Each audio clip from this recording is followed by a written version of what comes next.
Last video के अंदर वो पावर और इलास्टिक कोलाइजन इन 2 डायमेंशन उतना कंप्लीट किया था। जो पार्ट हमने लेफ्ट किया था वो क्वेश्चन था 37 number. obtain the expression for the velocity of a two bodies after elastic collision in a one dimension। Last time हमने जो किया था वो 2 डायमेंशन था, इलास्टिक कोलाइजन इन 2 डायमेंशन। जो क्वेश्चन सबसे ज्यादा रिपीटेडली है और जो क्वेश्चन ज्यादा से ज्यादा पूछा गया है तो पहले कंप्लीट कर लिया था। आज वो 37 कंप्लीट करेंगे कि obtain the expression the formula of velocities of two bodies after collide in one dimension, but collision कौन सा होना चाहिए? इलास्टिक। ओके, इलास्टिक कोलाइजन की डेफिनेशन है कोलाइड होने से पहले और कोलाइड होने के बाद velocity remain constant, velocity remain constant, ऐसा था। और डेफिनेशन क्या थी इलास्टिक कोलाइजन? होमवर्क किया होगा तो आपने वो दो डेफिनेशन लिखी होगी।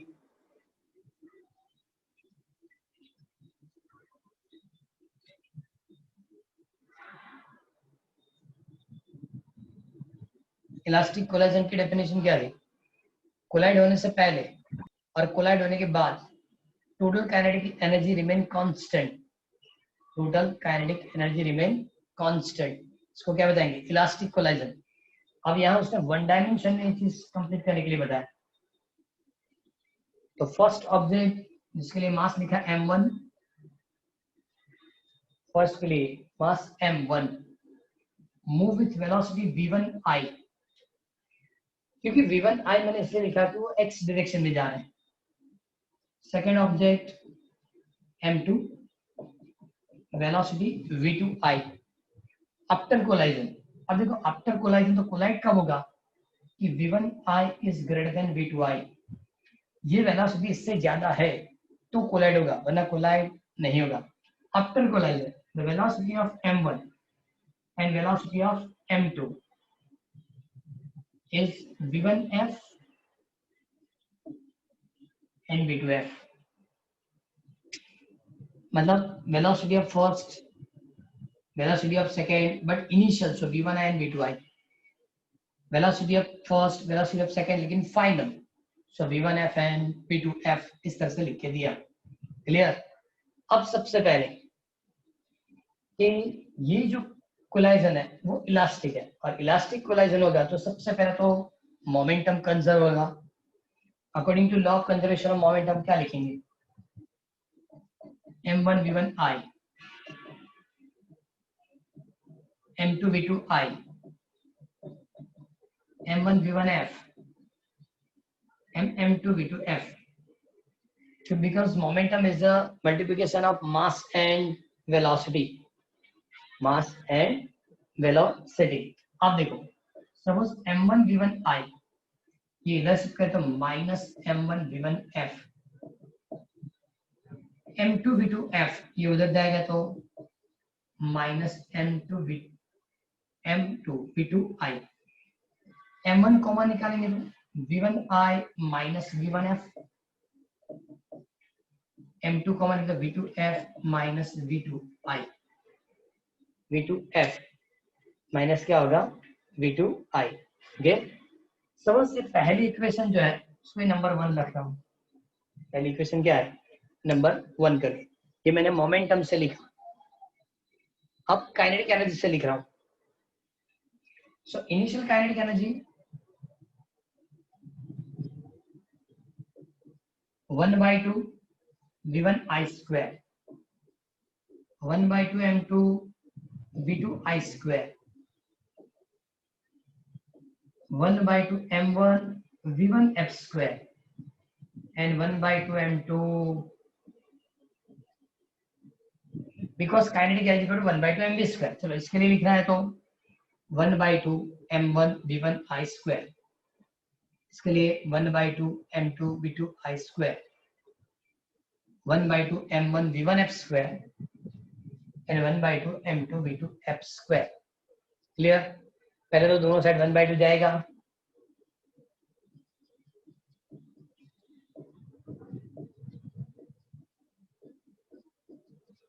m1 v1 f square m2 v2 f square. चलो सिमिलरली वो टर्म इधर शिफ्ट करेंगे तो m1 v1 i square minus v1 f square, ये उधर जाएगा, m2 कॉमन निकाल दो, v2 f square minus v2 i square. अब एक चीज और, ए स्क्वायर प्लस बी स्क्वायर, ए प्लस बी ए माइनस बी, ऐसे दो ए प्लस बी ए माइनस बी, इस तरह से कन्वर्ट करेंगे m1 v1i v1f v1i v1f, पहले minus then plus, similarly m2 v2f v2i v2f plus v2i। Clear? यहां तक कंप्लीट हुआ। ओके, जो दर्पण की सिंप्लीफिकेशन यहाँ उसने सेकंड नंबर लिख के दिया, ये न्यूमेरिकल मतलब ये बाद में सब काम में आएंगे, इसलिए यहाँ लिख के रखा है। अब देखो जो नंबर 1 करके उन लोगों ने दिया था, कौन सा नंबर 1, ये वाला है, इसमें हम v1f रख सकते हैं, इसमें v1f रख सकते। कैसे v1f? तो चेक करो कि आप यहाँ कंपैरिजन के इसमें लिखा कि इक्वेशन 2 से, मतलब इक्वेशन 2 मतलब ये वाला इक्वेशन 2 से उन लोगों ने कंपैरिजन की कि आप क्या क्या कंपेयर कर सकते। ये तो सब्ट्रैक्शन है और ये एडिशन है, बराबर। तो एडिशन सब्ट्रैक्शन के हिसाब से उसने बताया कि suppose v1i plus v1f is equal to, ये कंपैरिजन हो सकती है, ये वाली कंपैरिजन हो सकती है। सब्ट्रैक्शन डिफरेंट, लेकिन एडिशन के हिसाब से ये कंपैरिजन पॉसिबल है। ओके, और इससे उन लोगों ने एक v1f की फॉर्मूला लिखी, तो इजी है, उधर से करना है v2f v2i v1i, क्या मिलेगा v1i, बराबर है। नहीं, ये एडिशन तो ये भी एडिशन ही कंपेयर करना पड़ेगा, और तब जाके यहाँ भी क्या होगा, एडिशन। चेक करो फिर से टेक्स्ट बुक के अंदर, उन्हें पता कि ये दोनों ब्रैकेट इक्वल हो सकते हैं। ओके, और इसलिए v1i plus v1f is equal to v2f plus v2i। Okay, और इससे v1f की फॉर्मूला निकाली, सो v2f प्लस v2i माइनस क्या लिखेंगे, v1i। ओके, इक्वेशन का नंबर सपोज मैंने 3 लिख दिया, क्या लिखा, 3। चलो ये इक्वेशन, ये वाली इक्वेशन यहाँ भी ऐड कर सकते हैं, इसमें ऐड कर सकते हैं। ये सिंप्लीफिकेशन पता चलना चाहिए। पहले m1 v1i, बाद में m2 v2i, बाद में m1 v1f की जगह v2f plus v2i minus v1i plus m2 v2f plus m2 v2f। अब उसने पूरी मल्टीप्लिकेशन कंप्लीट कर दी, m1 v1i m2 v2i m1 v2f m1 v2i m1 v1i plus m2 v2f m2 v2f। अब देखो ये उधर शिफ्ट करेंगे तो डबल हो जाएगा, 2m1 v1i, क्या लिख सकते हैं, 2m1 v1i। ओके, ये उधर शिफ्ट कर दो, ये उधर शिफ्ट किया तो क्या हो जाएगा, माइनस में जाएगा, बराबर। चलो m1 v2f m1 v2i, ये उधर शिफ्ट कर दिया गया है, मतलब m2 v2f ये उधर जाएगा, तो minus m2 v2i m2 v2i, क्या कॉमन निकालेंगे, इसमें कॉमन क्या निकालेंगे? हमको इस तरह की अरेंजमेंट करनी है कि इक्वल इक्वल वेलोसिटी बाहर आनी चाहिए। देखो ये दोनों के बीच में v2f है, ये दोनों के बीच में v2i है, v2f है और v2i, तो उसको कॉमन निकालना है। तो 2m1 v1i, चलो v2i वाले m1, सेकेंड v2i m2, तो v2i लिखेंगे प्लस m1 प्लस m2, ये दोनों से v2f कॉमन निकलेगा, ये दोनों से क्या कॉमन निकलेगा? v2f, बराबर। अब एक चीज और, इस पूरी कोलाजन के लिए ये तो आपको आंसर मिल गया है m2 m1 v1i करके, लेकिन अब एक एजम्पशन हम लोगों ने लिखी है कि suppose the second ball steady condition में है, सेकेंड बॉल क्या है? स्टेडी कंडीशन के अंदर, तो इसने लिखा v2i equal to 0 if the ball of mass m2 having initial velocity v2i equal to 0, बराबर। तो उसी इक्वेशन के हिसाब से लिखें तो अच्छा रहेगा, if v2i is equal to 0। अब समझो v2i इक्वल टू 0 मतलब ये तो पूरा कैंसिल हो गया, तो इसका मतलब 2m1 v1i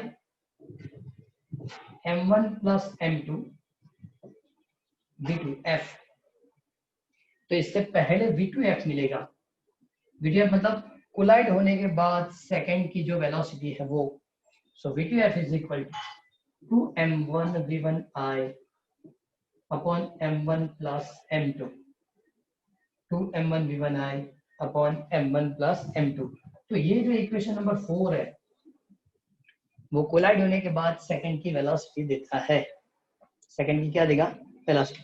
ओके चल, यही वैल्यूएशन यहां रख दे, तो अलग पेन से लिख रहा हूं, v1f v2f is equal to 2m1 v1i upon m1 plus m2 plus v2i minus v1i। Okay उधर ले जाओ, तो v1f एलसीएम लेना है, क्या लेना है? LCM. So v1f is equal to 2m1 v1i plus ये उधर जाएगा, ओके उधर जाएगा, तो कैलकुलेशन कैसे करेंगे? पहले तो एक चीज याद रखो, v2i इक्वल टू 0 है, तो यहाँ आपने कल एजम्पशन में लिया था, मतलब ये तो 0 हो गया, अब ये 0 हुआ तो m1 into minus m1 into minus v1i, ये होगा minus m1 v1i, m2 into minus v1i, तो m2 v1i, ये दोनों माइनस में होंगे, और अपॉन m1 प्लस m2, अपन क्या होगा? m1 plus m2। लेकिन एक चीज चेक करो, 2m1 v1i minus m1 v1i, तो सब्ट्रैक्शन क्या होगा? ये दोनों सब m1 v1i m1 v1i m1 v1i minus m2 v2i upon m1 plus m2। Okay चलो इस साइड में फॉर्मूला लिखता हूं v1f की। So now v1f is equal, दोनों से आप कॉमन क्या निकालेंगे? ये v1 सॉरी ये भी v1 है, यस ये भी v1, तो v1i कॉमन निकलेगा, तो लिख सकते कि m1 minus m2 v1i upon m1 plus m2। जैसे हमने v2f की फॉर्मूला निकाली, इससे पहले नंबर 5, मतलब जब ये दो ऑब्जेक्ट इनिशियली, तो इनिशियली बताइए ये मोशन में, ये स्टेडी है, क्योंकि हमने assumption Lee v2i equal to 0, ये मोशन करता है, जब इसके साथ कोलाइड होगा तो दोनों मोशन में आएंगे, दोनों मोशन में आएंगे, तो v1f v2f की फॉर्मूला क्या होगी? तो इसका मतलब ऐसा हुआ कि v2f is equal to 2m1 v1i upon m1 plus m2 and v1f equal to m1 minus m2 v1i upon m1 plus m2। Okay पहले एक काम करो, ये थ्योरी पूरी जो 37 नंबर क्वेश्चन में लिख के दी है, क्वेश्चन नंबर 37, इसको प्रॉपरली पूरा पढ़ लो, सभी स्टेप्स यहाँ लिखे वो भी चेक कर लो, कहीं भी डाउट नहीं रहना चाहिए। ओके ऐसे तो उन लोगों ने 2 डायमेंशन ज्यादा पूछा है, लेकिन 1 डायमेंशन के लिए ये थियरी न्यूमेरिकल के तौर पे ओके, तभी सेकंड चैप्टर के अंदर 6 चैप्टर से 5 मार्क्स क्वेश्चन होगा, तो उसी टाइम पे ये हमको थियरी काम में आएगी, क्योंकि 5 मार्क्स क्वेश्चन थियरी भी देते हैं और न्यूमेरिकल भी देता है। एक बार उसको प्रॉपरली कंप्लीटली पढ़ना है। कौन सा?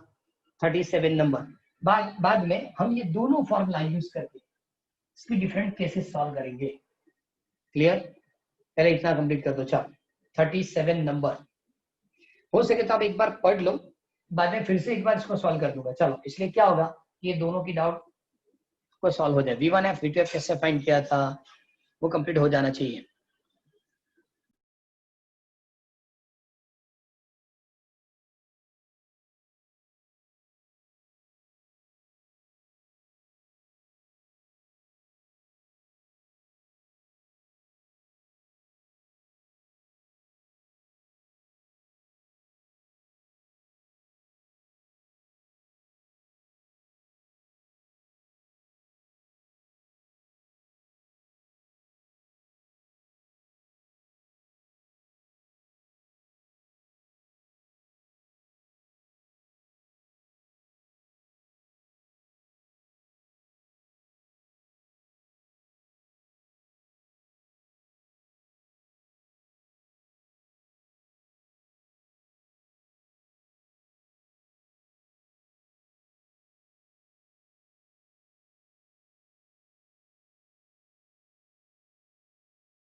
મેકુ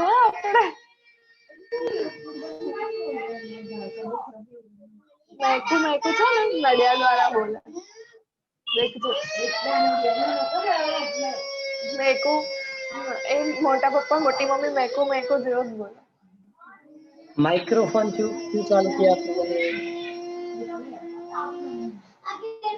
મોહે કને મોટી મમ્મી મેકુ મેકુ કે या બડી મમ્મી या माइक्रोफोन बंद करो।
कंप्लीट हो जाए तो बताना।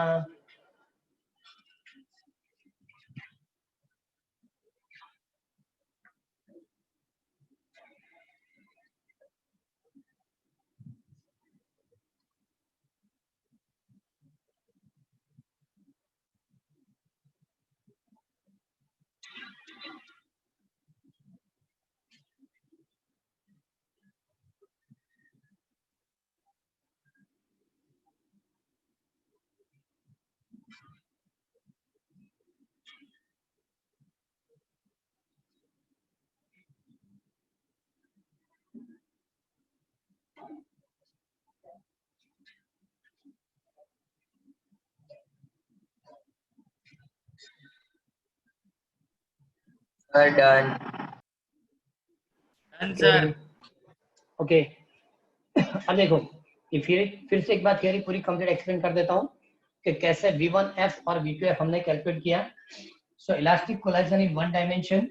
So two objects of mass m1 and m2, but the initial velocity of mass m1 and m2 is v1i and v2i. Okay. After elastic collision, the velocities are v1f and v2f. Okay. According to elastic collision, total momentum and total kinetic energy also conserved. Okay. So momentum ki formula mass into velocity. So now initial momentum of first object is m1 v1i. Similarly, for second is m2 v2i. After collision, the momentum is m1 v1f and m2 v2f. So now initial momentum equal to final momentum. So first equation is according to law of conservation of linear momentum. Okay. So now first step is m1 v1f. सामने वाली side पे change करो. Similarly वो उधर ले जाओ. क्यों? दोनों साइड से m1 m2 कॉमन निकालना है. So m1 v1i minus m1 v1f into m1. Similarly, m2 v2f minus v2i. ये इक्वेशन था according to law of conservation of momentum. Now in elastic collision, after collision and collision से पहले जो भी kinetic energy वो remain constant या conserve. Okay. तो इसके लिए क्या करेंगे? तो initial kinetic energy of first object is m1 v1i 1/2 m1 v1i square. Similarly for second 1/2 m2 v2i square. Now after collision 1/2 m1 v1f square 1/2 m2 v2f square. Okay. So 1/2 common and cancel. 1/2 common and cancel. So m1 v1i square m2 v2i square m1 v1f square m2 v2f square. Okay. अब again m1 m2 common करना है, मतलब उधर जाएगा. v1i square minus v1f square is equal to m2 v2f square minus v1i square. v2i square is equation number 2. Okay. a square minus b square. तो दो partition कौन से होंगे? a minus b a plus b. तो इस तरह से मिलेगा. उन लोगों ने बताया कि मोमेंटम के हिसाब से कंजर्व करेंगे तो इसका मतलब ये एडिशन वाली ब्रैकेट इक्वल होगी. सो v1i plus v1f is equal to v2f plus v2i. फिर से v1i plus v1f is equal to v2f plus v2i. So v1f is equal to v2f plus v2i minus v1i. ये equation उसने equation number 1 में add किया. So m1 v1i plus m2 v2i remain constant. m1 then v1f is equal to v2f plus v2i minus v1i and plus m2 v2f. Okay. अब multiplication करेंगे, लेकिन m1 v1i m2 v2i तो वही रहेगा. m1 v2f m1 v2i minus m1 v1i और plus m2 v2f तो है. ये माइनस वाली टर्म उधर शिफ्ट करो, प्लस हो जाएगा 2m1 v1i. ये उधर शिफ्ट कर देंगे. तो सबसे पहले m1 v2f, बाद में m1 v2f, then m1 v2i, then m2 v2f, और वो शिफ्ट कौन सी की थी? Minus m2 v2i. ओके. अब ये तो कॉमन रहेगा. ये दोनों में से m1 वाली दो टर्म ये है, m2 वाली दो टर्म ये है, लेकिन हमको यहाँ v2i v2f कॉमन करना है. तो यहाँ v2i और यहाँ v2i, दोनों से v2i कॉमन निकालो. m1 minus m2 v2i, ये दोनों से v2f कॉमन निकलेगा. m1 plus m2 v2f. Okay. बाद में assumption है इफ इनिशियली ये ऑब्जेक्ट स्टेडी है और ये मोशन में आके कोलाइड होगा. आपको याद है तो 2 डायमेंशन के लिए इलास्टिक कोलिजन इन 2 डायमेंशन, वहां भी ऐसा था. फर्स्ट ऑब्जेक्ट मोशन में था, सेकंड ओरिजिन पे स्टेडी था. ओके. तो यहाँ भी पता कि स्टेडी है. If v2i equal to 0, v2i 0 मतलब पूरा 0 हो गया. So 2m1 v1i is equal to m1 plus m2 v2f.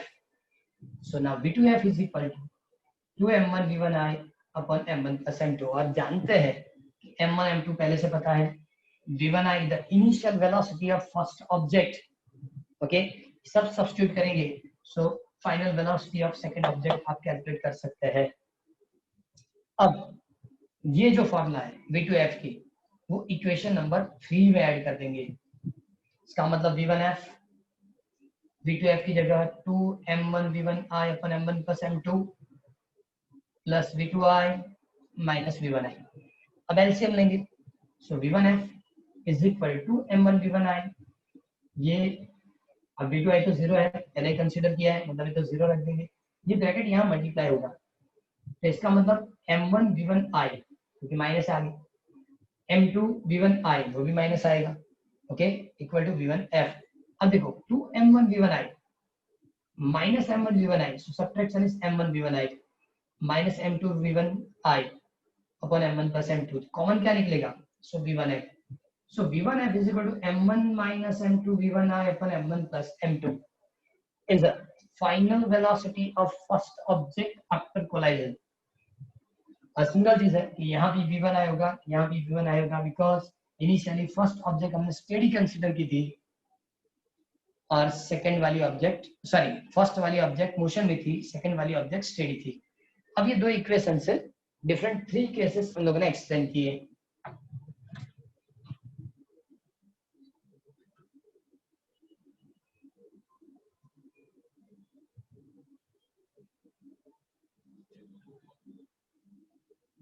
Okay, first we have write v1f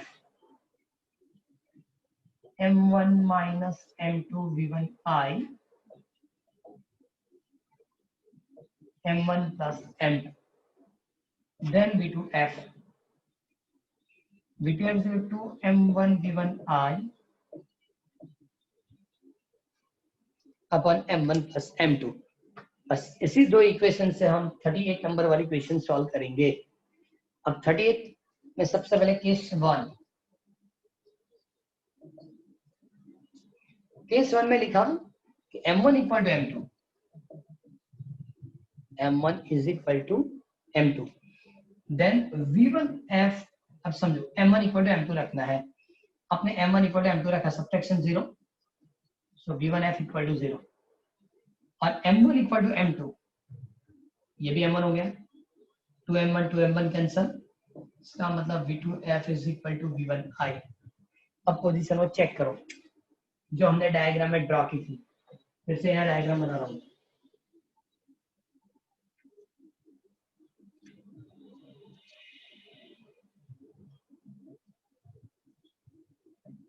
m1 v1i, अब ये इसे ये m2 v2i is equal to 0, मतलब स्टेडी मैंने बताया। After collision v1f for m1 mass, after collision v2f for mass m2। अब लोगों ने क्या बताया कि दोनों इक्वल मास के ऑब्जेक्ट, दोनों के मास चेंज नहीं है, मतलब दोनों same.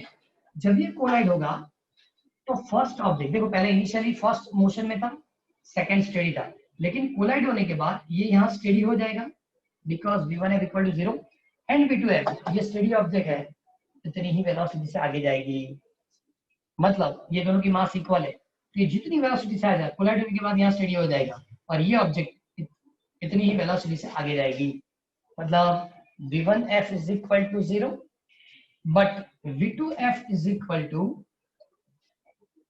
v1i। Second object first की जो वेलोसिटी उतनी वेलोसिटी से वो आगे मोशन मतलब मोशन कंटिन्यू करेगी। क्लियर? उन लोगों ने ये सब कैलकुलेट करके दिया है।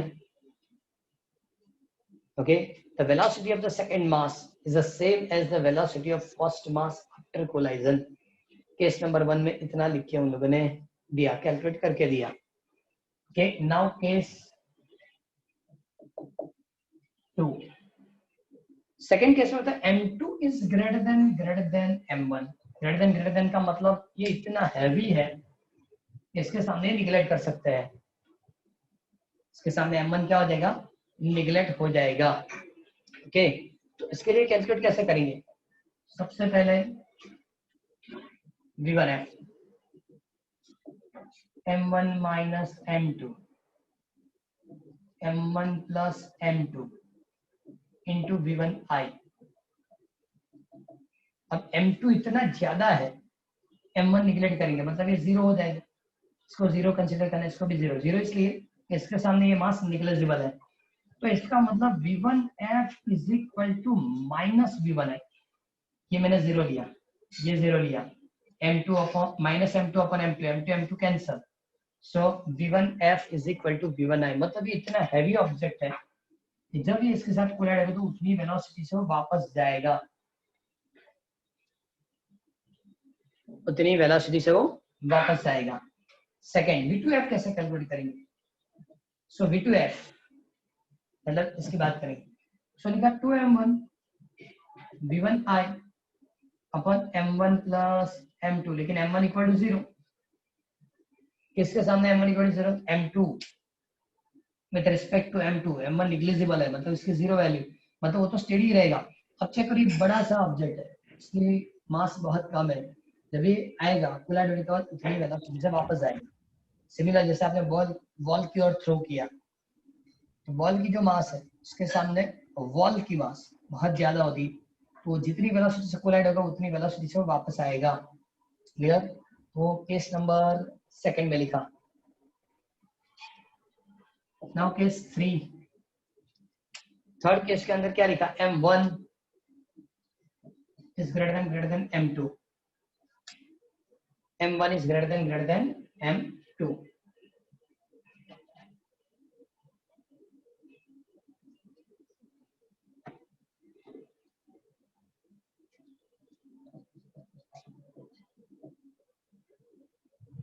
m1 minus m2, m1 plus m2 v1 i। क्या लिखेंगे बोलो?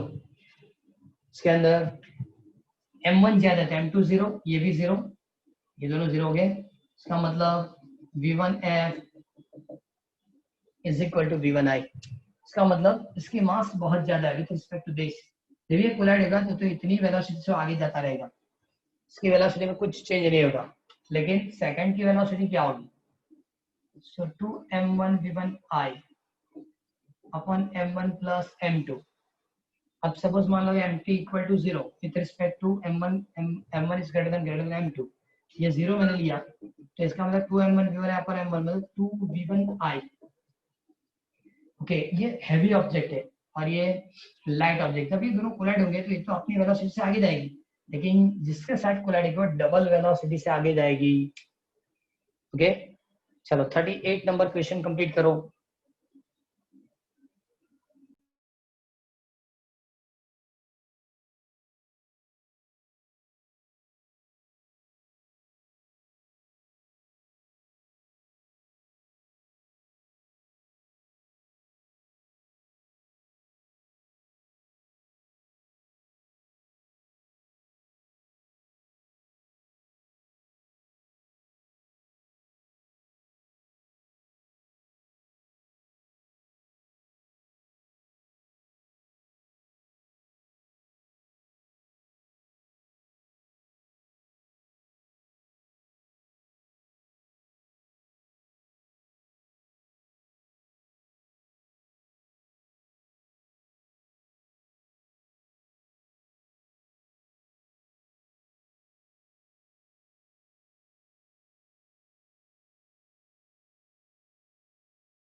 Sir, side please.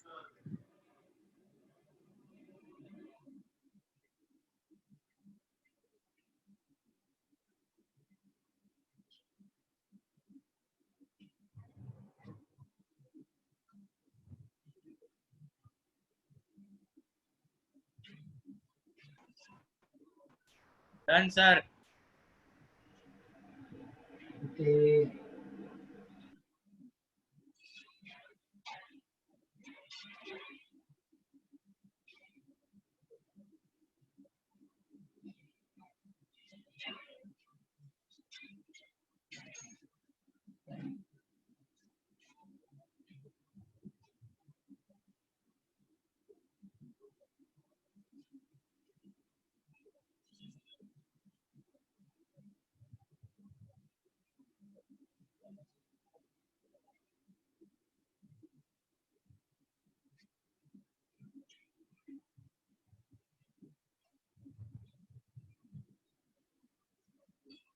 अब देखो 39 क्वेश्चन हमने पहले कंप्लीट कर लिया है। इलास्टिक कोलाजन इन 2 डायमेंशन। ओके, वो सिर्फ 2 मार्क्स में ऐसे तो होता है, लेकिन इसके बाद इसमें 40 नंबर में आंसर इन 1 सेंटेंस जैसे क्वेश्चन लिखिए, एक्सप्लेन द लाइक कोलाजन।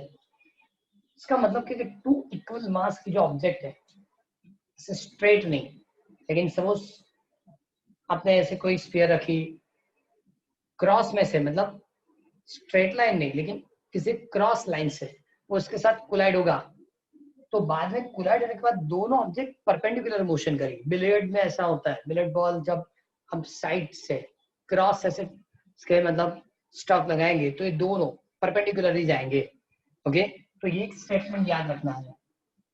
और हेड ऑन कोलाइजन वो भी है। हेड ऑन कोलाइजन तो क्या होगा, अभी बताया था कि सपोज ये हैवी ऑब्जेक्ट है, इसकी मास बहुत कम है, इसके साथ आएगा, कोलाइड होने के बाद वापस आएगा, मतलब जितनी वेलोसिटी से उतनी वेलोसिटी से वापस। एक चीज और भी है कि सपोज इसमें इक्वल मास होता तो क्या होगा, ये दोनों की मास इक्वल होती, तो जब दोनों की मास इक्वल तो दोनों ऐसे स्फीयर आएंगे, कोलाइड होने के बाद उतनी वेलोसिटी दोनों वापस चले जाएंगे। क्लियर, उतनी सी वेलोसिटी से वापस। फर्स्ट मेरा ऑप्शन क्या दी, ये हैवी ऑब्जेक्ट है, ये आगे इसके साथ कोलाइड होगा तो उतनी वेलोसिटी से वापस जाएगा जब m2 is greater then m1। Suppose m1 m2 दोनों इक्वल है और ऑपोजिट डायरेक्शन में आएंगे, m1 m2 इक्वल है और ऑपोजिट डायरेक्शन में आएंगे, तो उतनी वेलोसिटी से वापस जाएगी। Suppose equal mass equal velocity. चलो डायग्राम से एक्सप्लेन करते हैं, ये सभी केसेस एमसीक्यू में काम में आते हैं। ये ऑन कोलाइजन ये बहुत मतलब 12th 11th दोनों में काम में आएगा।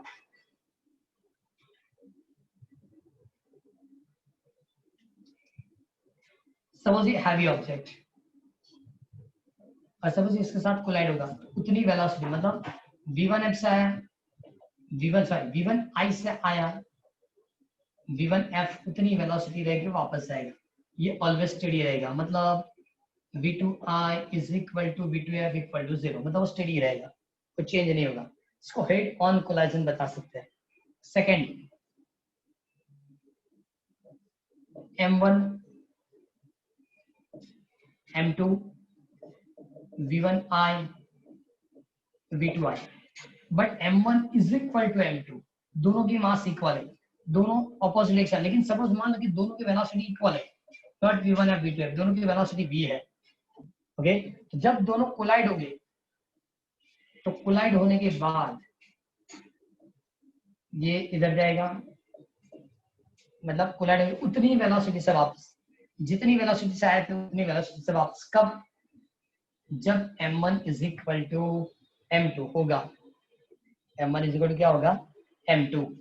क्लियर, लेकिन सपोज इसके अंदर ये तो फर्स्ट में तो हो गया, ये हैवी ऑब्जेक्ट है, लेकिन सपोज वेलोसिटी इक्वल नहीं है, इसकी वेलोसिटी v1 है, इसकी वेलोसिटी v2, और बाद में जब कोलाइड होगा एक कंडीशन और v1 greater than v2, v1 greater than v2, okay, और m1 is less than m2, mass different है, ओके, और कोलाइड तब law of conservation momentum m1 v1 is equal to m2 v2, m1 v1 equal to m2 v2। इस तरह से हम calculate कर सकते हैं कि इनिशियल और फाइनल में क्या चेंज होगा।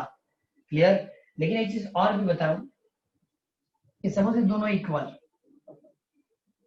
और V1 ये दोनों की मास इक्वल है और क्या होगा V1 ज्यादा है विद रिस्पेक्ट टू V2, तो कोलाइड होने के बाद इसको कम धक्का लगे, मतलब इसकी वेलोसिटी कम हो जाएगी, इसकी वेलोसिटी ज्यादा, इंटरचेंजिंग हो जाएगी, वेलोसिटी इंटरचेंजिंग होगी आफ्टर कोलाइजन। चलो V1I is greater then V2I, after collision V1F is less then V2F, मतलब कोलाइड होने के बाद ये ज्यादा वेलोसिटी जाएगा, ये कम वेलोसिटी से वापस आएगा, ये इंटरचेंजिंग हो सकती है।